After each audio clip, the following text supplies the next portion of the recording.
लहे लख तुझी हिकिड़ी झलक मूंखे विसर नथी वो मुंहिंजे यार जी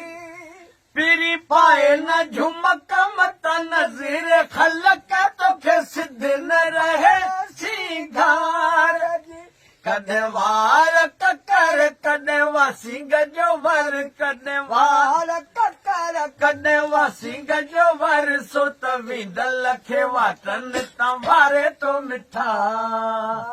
तुंहिंजो मुर्गी मिलण मूंखे मारे तो मिठा तुंहिंजो मुर्गी मिलण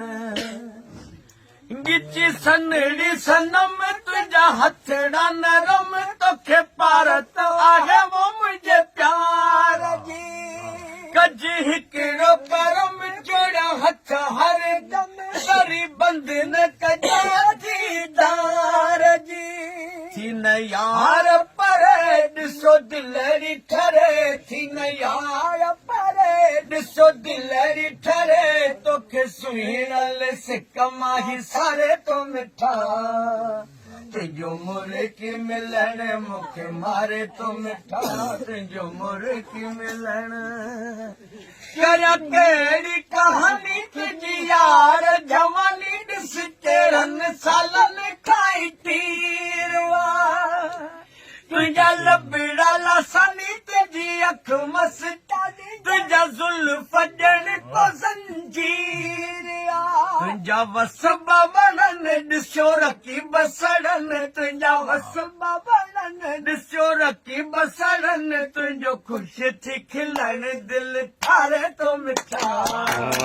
तुंहिंजो मुर्गी मिलण मूंखे मारे तो मिठा तुंहिंजो मुर्गी मिलण नबी बख्श नकार कंहिंजी बका ही प्यार पुरानी रीत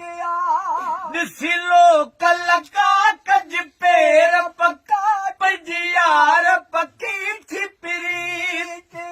कज ॻाल्हि न कनि जेकी चवे दुश्मन कज ॻाल्हि न कनि जेकी चवे दुश्मन छो हू पाण खरियो आहे तोखे खारे तो मिठा सुन पगली पवन सुन उड़ती घटा सुन पगली पवन सुन उड़ती घटा मेरा अंग अंग मेरी हर उमंग ये चली मैं तो जावी कैसा होता है नशा सुन पगली पवन सुन उड़ती घटा चमक दिखलाए झलक